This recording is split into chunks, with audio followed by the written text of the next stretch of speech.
Merci beaucoup d'être là. Bonjour à tous et à toutes. Et donc, nous allons passer ensemble ces prochaines 40 minutes et je vous ai préparé un agenda. Excusez-moi, hop. C'est mieux si c'est allumé. Cet agenda, nous allons d'abord parler de la définition d'intelligence artificielle. Qu'est-ce qu'elle est dans? Est-ce que le terme est bien choisi? Ensuite, on va parler de quelques cas d'usage, les outils qui sont disponibles aujourd'hui et quels vous pouvez utiliser. Et nous allons procéder aux conclusions. Et pour commencer, je vais me présenter. Donc, Diana Yassoun, j'ai fait mon doctorat en traitement d'image et signal en 2014. Et dès 2014, il y avait des modèles d'IA qui sont apparus. Donc, l'IA, elle n'est pas une révolution comme certains nous font croire, mais c'est une évolution. Ensuite, je travaillais chez une petite PME pour la sécurité tout en utilisant un réseau de neurones. Ensuite, machine learning chez Demia. Et aujourd'hui, je travaille dans une institution financière, pareil, où nous faisons intelligence artificielle, surtout pour les données financières et textuelles. ChatGPT est apparu en 2022 et il nous a fait croire à tous, c'est révolution, ça va changer notre avenir et ça fait une base planétaire sur ces sujets. Je ne suis pas tout à fait d'accord que c'était une révolution. Par contre, ce qui est aujourd'hui, je pense que je vais vous poser la question, est-ce que avez-vous expérimenté ChatGPT ou il est probable? Levez votre main, est-ce que vous avez... Merci, super. Très bien. Vous êtes d'accord, c'est pas Solia qui existe aujourd'hui. Voilà. Mais c'est le plus accessible. Et c'est ça ce qui est le plus intéressant. Donc, ça nous a fait oublier tous les autres sujets, mais ils existent et je vais en discuter des autres sujets également. Pourquoi ChatGPT et toutes les IA génératives apparues en 2022, ce n'est pas une révolution, mais c'est bien une évolution. Parce que déjà dans les années 50, Alan Turing, il a parlé d'une machine qui sera capable d'imiter l'intelligence humaine. Et même, il a osé parier que dans quelques années, il sera plus possible de distinguer le contenu produit par un humain des contenus produits par une machine. Je pense que nous vivons dans cette ère. Parfois, c'est compliqué de distinguer. Néanmoins, ils ont commencé déjà les premières machines dès les années 1950. Mais c'était un échec parce qu'à cette époque-là, les données, ils étaient en format continu, c'est-à-dire qu'on ne représentait pas encore tous les signaux qui sont autour de nous, ils étaient en continu. Et donc, c'était assez compliqué de les faire rentrer dans la machine. Par contre, en 1991, il y avait un changement majeur en technologie qui était World Wide Web qui est apparu et que ça nous a initié à numériser massivement toutes les données. Et on a passé des livres qui sont des papiers où on écrivait les lettres à une version numérique où tout le bouquin, c'est une succession des 0 et 1, c'est-à-dire représenté de manière numérique. Et depuis 1991, on a numérisé des documents, on a numérisé énormément d'informations et on les a stockés. Et donc aujourd'hui, on a une version en quelque sorte numérique du monde qui nous entoure. Et ces données-là, ils peuvent en effet être utilisées pour pouvoir utiliser dans les algorithmes d'intelligence artificielle. Et ensuite, également, un point de rupture important, c'est la création exponentielle des capacités de calcul avec les fameuses cartes GPU que vous pouvez aussi utiliser pour les personnes qui jouent aux jeux vidéo. Par exemple, vous voyez les différences, comment on joue avec GPU ou pas. Mais la création de cette carte, elle a participé à la création et à l'augmentation l'émergence des algorithmes d'IA. Et ensuite, en 2012, jusqu'à 2012, on faisait les concours un peu comme benchmark sur les reconnaissances des images. On faisait les algorithmes où on a comparé qui va détecter tous les objets, segmentation, tous les objets présents dans une image, segmenter image, détecter objet et identifier l'objet. Et jusqu'à là, la capacité, la performance moyenne des algorithmes qui étaient présentés, elle était autour de 70%. Et en 2012, Alex Krizhevsky, qui était en thèse, il a créé le réseau de neurones. Et avec ce réseau de neurones, il a obtenu un gain de performance de 20%. C'était énorme parce que tous les algorithmes jusque-là, ils gagnaient 1 ou 2% de reconnaissance des objets dans les images. Et là, sur ImageNet, une fameuse base une benchmark sur les images, il a gagné 20%. Et en fait, c'est là où, en 2012, à partir de 2012, que est née en quelque sorte l'intelligence artificielle qu'on connaît aujourd'hui, qu'on utilise, et sur le sujet que je vais aborder un peu plus précisément. Donc, qu'est-ce que c'est l'intelligence artificielle et est-ce qu'elle existait avant? Donc, l'intelligence artificielle, c'est l'ensemble des familles qui visent à modéliser le raisonnement. Parmi ces modèles, il existe apprentissage automatique et système expert. Système expert, c'est l'intelligence artificielle qui existait depuis les années 80.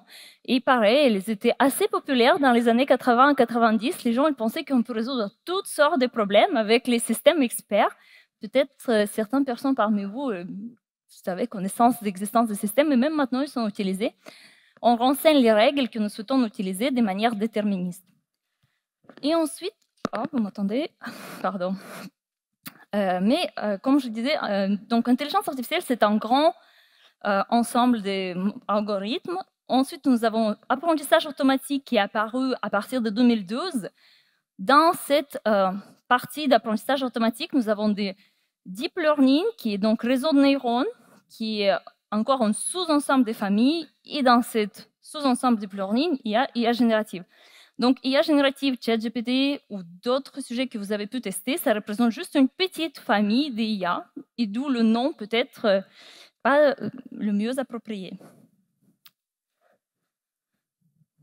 En quoi consiste la plus grande différence entre approche traditionnelle, comme on dit, et apprentissage automatique?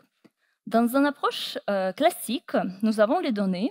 Par exemple, dans ce système, on a A, X et B, ou qu'est-ce que vous voulez, mais les données que vous connaissez. Nous avons un algorithme que nous avons déterminé par avance, comme par exemple, je propose, on sait que pour calculer un bénéfice, on doit savoir notre chiffre d'affaires, tout ce que nous avons gagné, et soustraire les coûts et les charges associées. Et cette chiffre va nous donner ce qui nous reste comme bénéfice. Donc, on connaît finalement toutes les informations, données, algorithmes, et ce qu'on cherche à savoir, c'est le résultat, le chiffre à la fin. Ça, c'est un algorithme déterministe. On sait ce qu'on souhaite faire pour obtenir le résultat. Dans l'apprentissage automatique, la différence consiste à ce que nous ne connaissons pas comment nous allons obtenir le résultat. Par contre, nous avons les données d'entrée, qui peuvent être A, X et B. Nous avons Y, qui est finalement le résultat, mais nous ne savons pas comment y parvenir. Par exemple, si vous regardez les personnes, l'exemple que je peux donner, si vous regardez quelqu'un, vous reconnaissez le visage, mais vous ne saurez pas dire quelle fonction vous utilisez pour reconnaître la personne. C'est ensemble des éléments qui vous dit oui, je connais que c'est telle ou telle personne. Et donc, avec apprentissage automatique, on a des données d'entrée, on a des résultats qu'on souhaite obtenir et on fait en sorte que le modèle il va déterminer quelle fonction appliquer pour arriver à ce résultat. Finalement, ce qu'on obtient, c'est le modèle et pas le résultat. Et nous allons approfondir cette compréhension un peu plus loin dans les slides. En tout cas, la différence, ce qu'il faut retenir de cette slide, que la première partie, on sait la fonction mathématique qu'on souhaite appliquer. Et dans le deuxième cas, on cherche à connaître la relation entre deux données d'entrée et données de sortie. Et finalement, cette relation, elle peut être appliquée à toutes sortes de données, aux données structurées que vous avez dans les bases de données relationnelles, où on a des tables, et en face de chaque table, on a des données, Sur les données time series, par exemple, séries temporelles, où nous avons des événements associés à chaque moment différent, mais ils sont stockés dans une base de données. Mais tout pareil, aux données non structurées comme les images, où les relations entre deux pixels ne sont pas décrites dans une base de données, mais c'est bien des données non structurées. Pour avoir une image, chaque pixel peut apporter son information. Parmi les données non structurées, également les données du textuel, qui sont enregistrées dans les documents, dans toutes sortes de caractères, et également les signaux vocaux que vous peut-être utilisez. Pour l'apprentissage automatique IA dont nous allons parler, il y a deux étapes importantes que nous allons séparer. La première étape, c'est la mise au point, qui est apprentissage, qui se passe quelque part. Nous allons en parler, mais on n'est pas obligé de le faire. Aujourd'hui, c'est disponible de manière, même si on ne connaît pas trop la statistique.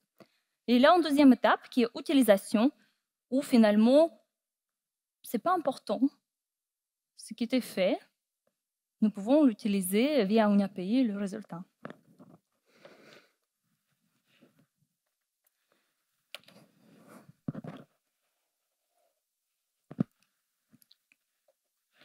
Donc, je vous propose de comprendre comment marche la mise au point des algorithmes d'apprentissage automatique via modèle. On est en France, je me suis dit que peut-être vous aimez cuisiner ou vous aimez bien manger, en tout cas, tout le monde. Et donc, je vous propose voir ce processus comme comment obtenir un bon plat. Tout d'abord, on a une acquisition des données. L'acquisition des données peut être comparée au moment que vous allez au marché ou au supermarché et vous allez chercher ce qui vous intéresse, avec quoi vous voulez cuisiner.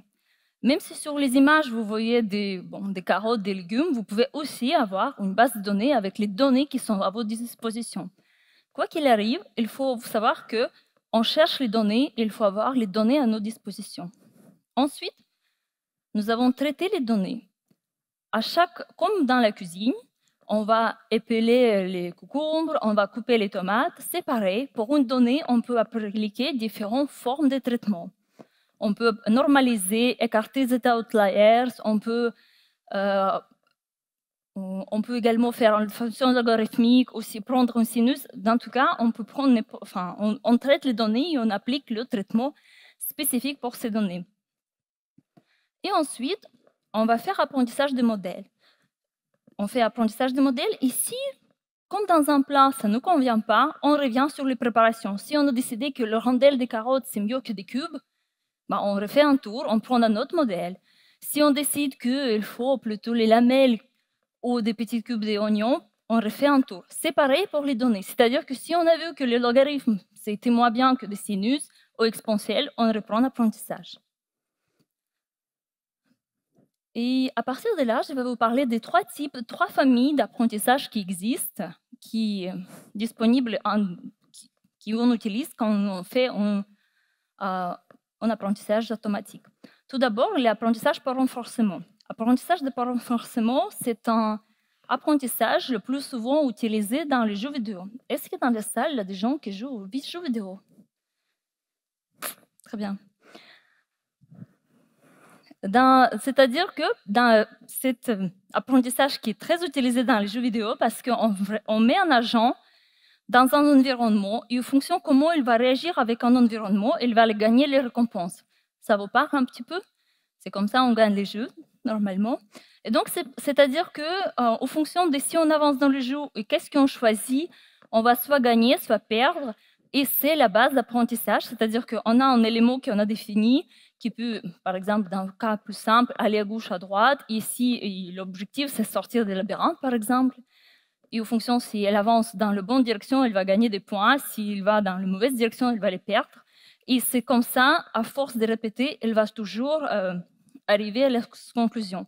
Par exemple, c'est un des algorithmes peut-être qui était le plus parlé dans les années 2016-2017, quand le jeu Go, qui a battu le champion de Go des Corées du Sud, l'apprentissage par supervision, par renforcement, était utilisé. Deuxième apprentissage que je voudrais vous indiquer, c'est apprentissage non supervisé. Apprentissage non supervisé, c'est quand nous avons les données, et ils ne sont pas étiquetés, on ne connaît pas ce qu'il y a à l'intérieur, et on va découvrir les structures sous-jacentes dans cette dataset. Par exemple, sur cette image, on dit, OK, est-ce que c'est possible d'apprendre qu'est-ce qui est séparé dans les groupes de légumes qui sont sur mode image. Et donc, elle va me séparer. Mais également, on peut imaginer, par exemple, c'est assez utilisé dans le marketing où on va séparer dans les groupes des clients par rapport à ce qu'ils aiment faire ou par rapport à leur... en fonction de ce qu'ils cherchent à faire, bien sûr, avec les... finalement vendre, sans doute, donc par leur... ce qu'ils aiment, leurs points d'intérêt, des choses comme ça. Donc, on cherche à faire les groupes. Au départ, on n'a aucune information sur les données et c'est pour ça que cet apprentissage est intéressant. Et ensuite, je vais vous parler aussi d'un apprentissage qui est assez utilisé un peu partout, et donc apprentissage supervisé. Apprentissage supervisé, nous avons les données qui sont dans notre gauche, par exemple, des fruits. Ensuite, pour chaque fruit, on va créer un vecteur de données. Si c'est une image, on transforme une image en vecteur, soit on fait une procédure, mais objectif, c'est qu'à la fin, on a un fruit qui est représenté par un vecteur. Et on sait que cet vecteur, c'est une pomme, ou une banane, ou une cerise. Ensuite, ces vecteurs, ils rentrent dans notre modèle et il nous génère, il nous dit que cette premier vecteur, par exemple, ça correspond à une pomme ou une banane. Et on fait une fonction qui va nous dire est-ce que notre algorithme avait raison d'identifier le premier vecteur comme une pomme ou une banane ou pas. Donc, on compare le résultat de notre algorithme avec vérité absolue, avec notre donnée d'étiquetage. Et ensuite, on obtient une erreur ou pas. Et ensuite, pour cette erreur, on le rentre dans le modèle. À force de répéter, l'objectif, c'est que cette erreur, elle minimise et l'erreur à la fin, elle sera plus petite possible. Et donc, une fois qu'on a terminé notre apprentissage, on va prendre notre modèle et donner une pomme qu'on n'a pas vue et il sera détecté. Donc, c'est un apprentissage qui est, comme je disais, assez utilisé et très pratique parce qu'on peut toujours dire à quel point notre algorithme est précis. Néanmoins, parce que je sais que vous êtes tous sensibles à ça, j'aimerais parler de deux sujets.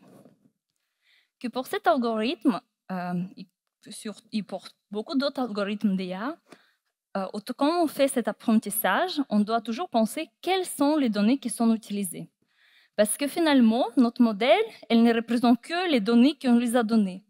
Autant que data scientist ou spécialiste IA ou la personne qui a décidé d'apprendre ces modèles, c'est de notre responsabilité de savoir comment nous avons fait la sélection de nos données. Par exemple, si dans notre cas, on a fait un modèle pour la sélection de fruits, nous avons dit, OK, on accepte, c'est normal qu'elle ne marche pas sur les légumes. Aubergine est un légume, ce n'est pas cas prévu, ce n'est pas de problème. D'accord? On l'a écarté volontairement. Mais ici, on passe en ananas. Sur le fruit ou pas fruit, c'est une question. Néanmoins, c'est-à-dire qu'au moment qu'on les a fait, on avait par exemple que des fruits qui sont présents en Europe. Ananas n'étant pas présent en Europe, on n'a même peut-être pas connaissance qu'ils existent.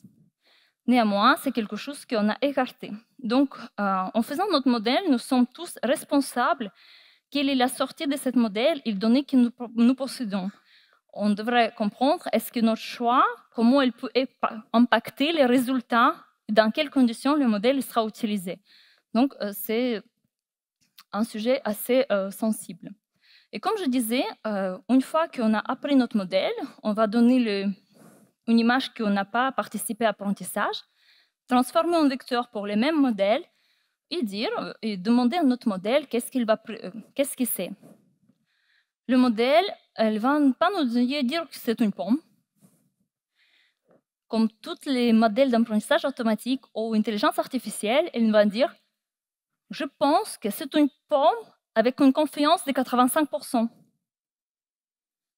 Et c'est aux personnes qui utilisent Et les résultats de ces modèles, on devront savoir qu'est-ce qu'on fait avec ces 85%.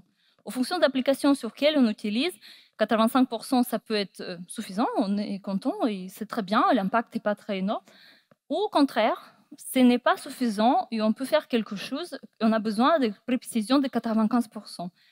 Je vais vous parler comme exemple, par exemple, des images des traitements médicaux ou est-ce qu'on fait le traitement ou pas. Et si les algorithmes donnent 95%, qu'est-ce qu'on fait?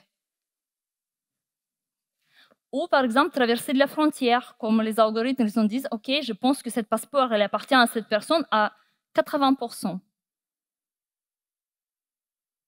C'est des questions où cette seuil il est très important, des faux positifs et faux négatifs. C'est une décision humaine qui va être primordiale.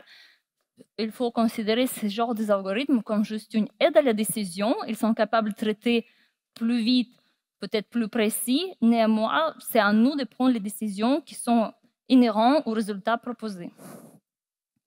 Tous ces modèles, après leur apprentissage, ils sont disponibles via une API. Moi, j'ai assisté à quelques conférences aujourd'hui. J'ai compris que mon API, vous maîtrisez. Ce n'est pas la peine d'en parler, tout va bien. Et donc, aujourd'hui, dans les entreprises, actuellement, sans parler de l'IA générative, il y a dans le machine learning, apprentissage automatique, machine learning, ils ont utilisé pour tous ces cas d'usage que peut-être vous aussi, vous utilisez comme reconnaissance vocale, reconnaissance de votre plaque d'immatriculation. Si vous rentrez dans un parking, ça se ferme, ça s'ouvre tout seul, ça détecte que vous avez payé. Sur la détection des entités nommées, pour les contrats où on a l'adresse, téléphone, ça extrait automatiquement il y a des librairies pour le faire. Sur le traitement des avis sur Internet, sur les suggestions, il y a des gens des Deezer, je suis sûre qu'ils vont partager comment ils font des suggestions, des choses que vous aimez déjà. C'est un des cas de pratique qui sont là. Et sur votre avis, si pour suggérer, c'est les choses que vous avez aimées. Et qu'est-ce que ça change, l'IA générative, par rapport à tout ce que nous avons parlé? Jusqu'à là, l'IA, elle était un peu réservée aux gens qui, quand même, savaient manipuler les API. Il fallait construire une interface qui va appeler une API et faire ce que nous aimerions qu'elle fasse. Le changement avec l'IA générative, c'est qu'en fait, on n'a plus besoin de ça. On peut rentrer le texte comme on l'entend, écris-moi un post, écris-moi du texte, génère-moi du code, et elle va l'interpréter. Et c'est ça la plus grande différence, c'est l'accessibilité. Les modèles qui sont utilisés dedans, c'est un des modèles, c'est Transformer, elle existe depuis 2016. Ce n'est pas un nouveau soin. Par contre, l'interprétation de ce qu'on les demande de faire, c'est une information nouvelle. Et donc, c'est ça ce qui a été révolutionnaire, évolution plutôt qu'une révolution. Et comme je disais, aujourd'hui, l'apprentissage automatique il est accessible à tous. Peut-être, j'ai fait encore un petit sondage avant que vous vous endormiez pas. Est-ce que vous avez déjà utilisé les API type reconnaissance vocale, reconnaissance du texte dans vos applications? Bah, super, très bien. Donc, en fait, aujourd'hui, les plateformes ce que je vous montre, ça vient de GCP, Google Cloud Platform, mais existe sur Azure ou d'autres. En fait, pour les personnes qui font data science, qui doivent faire attention à leurs données, traiter, optimiser, ils proposent des solutions. Il y a aussi un peu de solutions pour les gens qui font données sur les tableaux. Mais pour vous, où on dit, moi, je ne veux pas faire les modèles, je veux utiliser les modèles tout faits, il y a des API qui sont absolument disponibles pour tous les cas que j'ai évoqués le plus souvent, qu'on rencontre le plus souvent dans l'entreprise, c'est-à-dire reconnaissance d'entité nommée, reconnaissance vocale, reconnaissance de OCR, c'est-à-dire à partir d'une image extraire le texte. Le cas le plus courant, ils sont quand même disponibles sans rien faire. Mais donc j'ai vu que les gens ils mettent le code. Donc je me suis dit aussi, moi je vais mettre le code, que c'est en Python, pas de tomates. Donc on appelle assez facilement l'API, on indique ce qu'on veut faire et on donne le fichier qu'on souhaiterait reconnaître. Il va nous rendre le texte. Et donc c'est assez facile à utiliser, mais c'est payant. Et je me suis dit que c'est sans doute pas ce qui vous intéresse. parce qu'on est quand même adepte de open source et des solutions ouvertes à tous. Et donc, les solutions gratuites, c'est Hugging Face.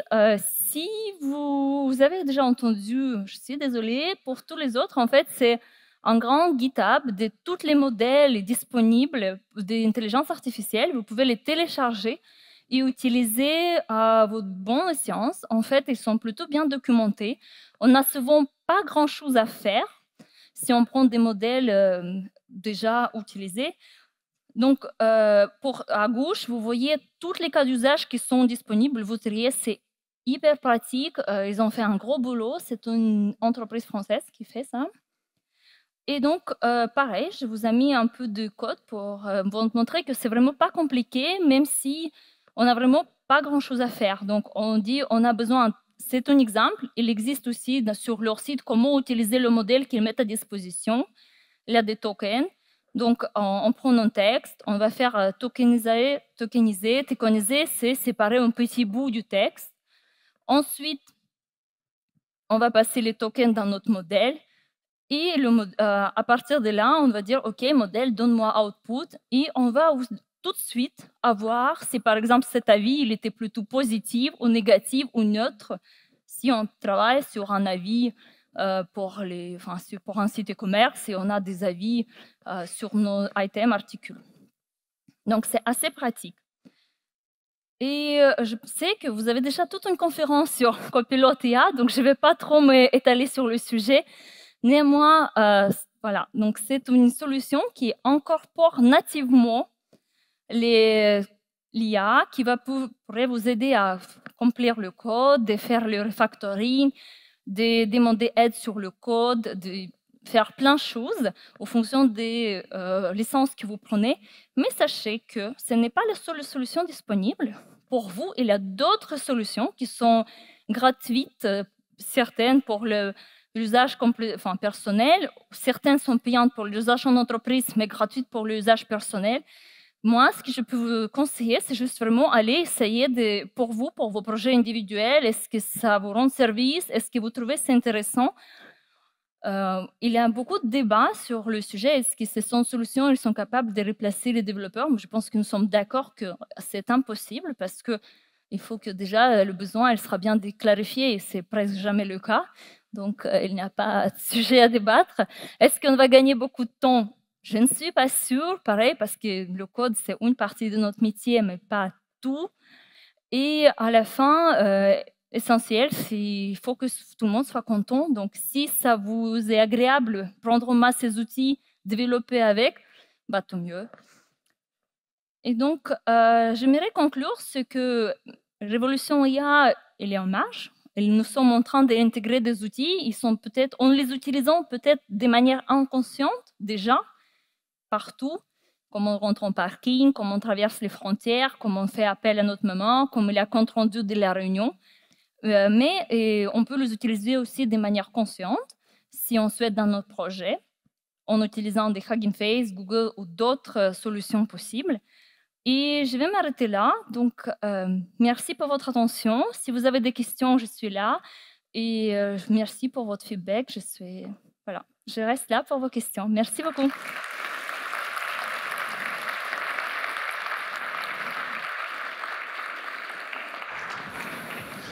Merci Yana. On a un peu de temps pour des questions, donc n'hésitez pas. Bonjour. Bonjour. Merci beaucoup pour cette conférence. Ma question est la suivante.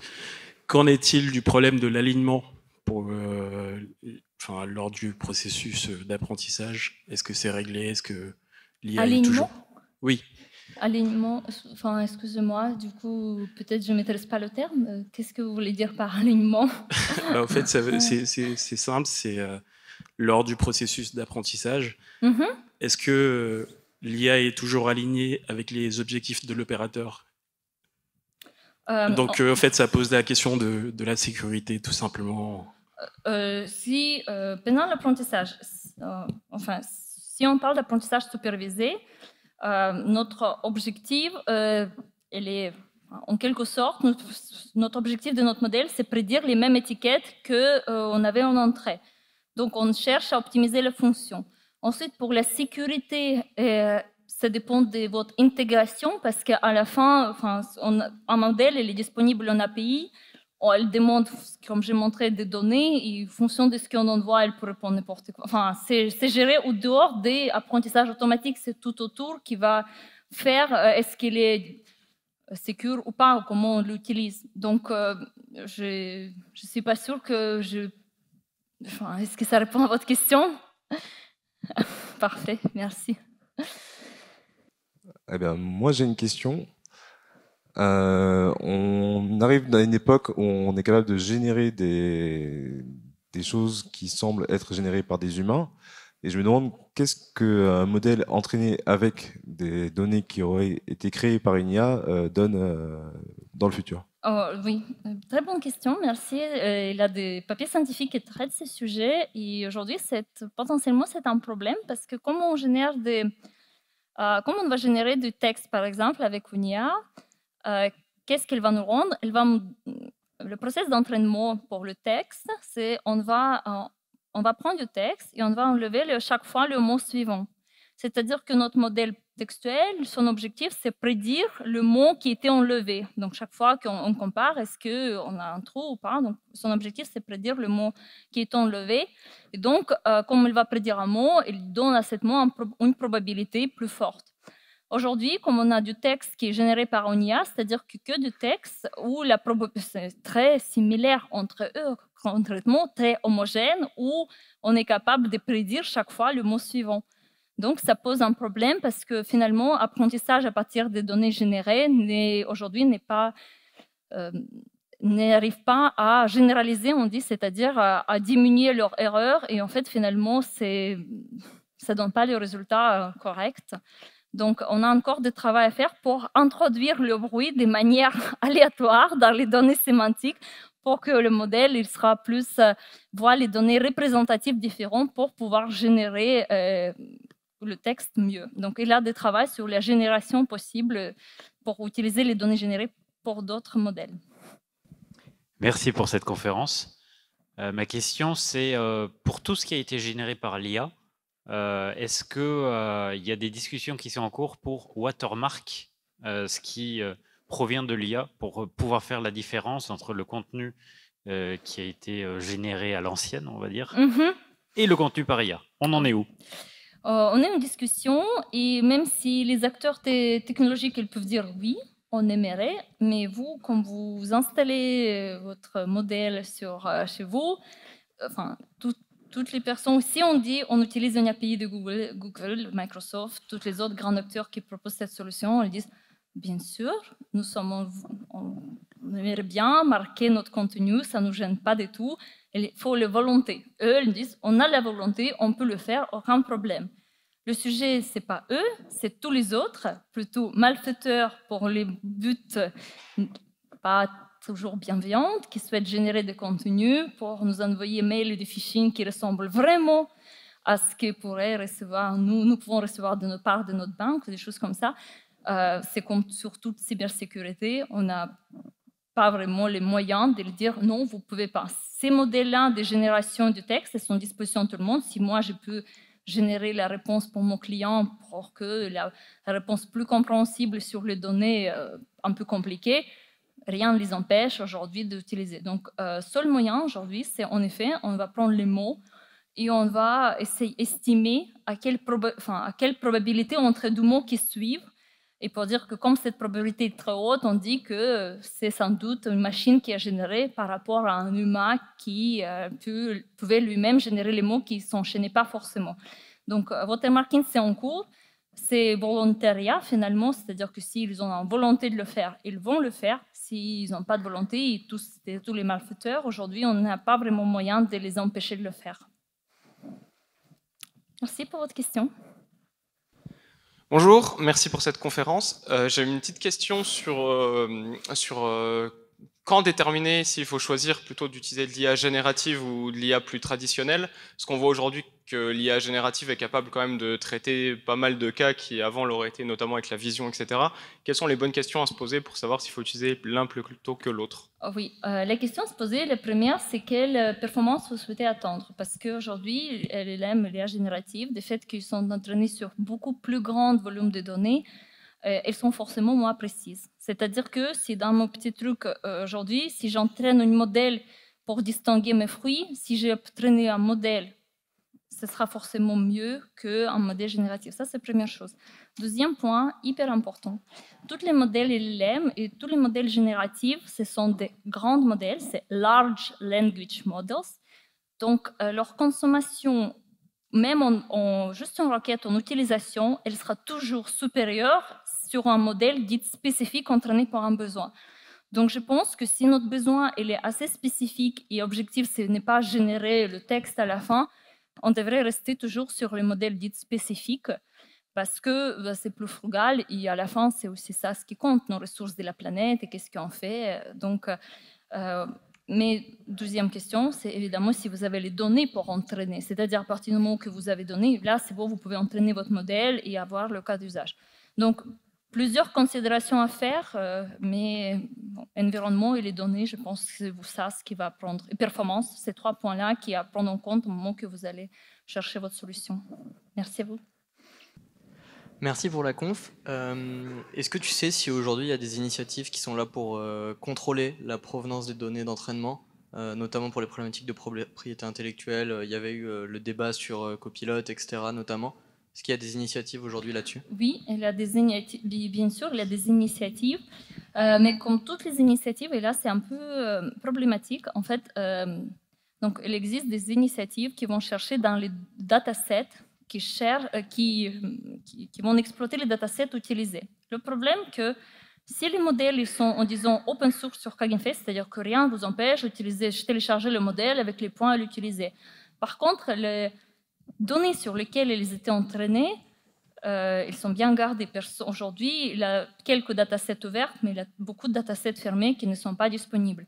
Sur les datasets ouverts, heureusement, il y a des scientifiques de l'université qui lancent des recherches pour explorer qu'est-ce qui est dans les datasets, parce qu'il y a même des datasets qui ne sont pas propres, il y a des aberrances dans les datasets, et donc ils vont revenir pour nettoyer, pour comprendre, enfin, pour nettoyer les datasets.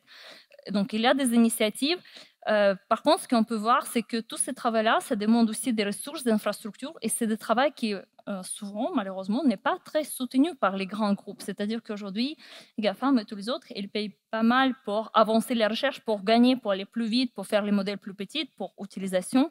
Mais pour faire le cure des datasets, ce sont des situations qui sont un peu moins soutenues, moins financées, et donc c'est difficulté de ces initiatives de trouver des financements. Bonjour, merci. Bonjour. Considérant la consommation énergétique, on sait que les large language models nécessitent une quantité énorme d'énergie pour être entraînés. Qu'en est-il du ratio par rapport à l'usage? En fait, une fois que le modèle est créé, quand nous on va l'utiliser, est-ce qu'il y a avoir juste un ordre de grandeur d'idée de cette consommation énergétique? Non, je n'ai pas en tête le chiffre exact. C'est après, en fonction de quel modèle vous utilisez. Je pense que quoi qu'il je donne aujourd'hui, ça sera, en fonction des modèles, ça sera différent. Moi, je ne vais pas pouvoir vous donner un chiffre exact. En utilisation, c'est moins, mais ça reste quand même des consommations. Et aussi, ils cherchent à diminuer encore la consommation pour un peu mettre en cache qu'est-ce qui était déjà demandé. Bref, il y a des optimisations qui sont en cours pour encore le diminuer parce que ça reste quand même une question cruciale. Oui, bonjour, merci pour la conférence. Bonjour. Je voulais savoir en fait si, j'ai l'impression que l'IA générative se base plus sur des, on va dire des algorithmes d'apprentissage supervisés, c'est ça? Je voulais savoir si en fait côté, on va dire non supervisé, si ça avait évolué depuis en fait les self-organized maps. C'est en cours pour LLM. Pour dire que les Large Language Models et toute la solution qui va avec, ils utilisent plusieurs modèles. Ce n'est pas que des modèles supervisés. Il y a aussi à partir de votre prompt, il va traiter votre prompt séparément pour comprendre qu'est-ce que vous cherchez avec les renforcements et des apprentissages non supervisés pour ensuite vous rendre la main sur le texte qui, lui, il est appris sur apprentissage supervisé. La solution finale, il utilise tous les types d'apprentissage pour vous générer du texte à partir du prompt. C'est-à-dire que si nous n'utilisons pas des API, c'est bien de leur côté qu'ils vont transformer notre requête, qu'est-ce qu'on cherche à faire, avec un supervisé et renforcement pour ensuite nous générer du texte. Merci à tous. Merci Yana. Merci.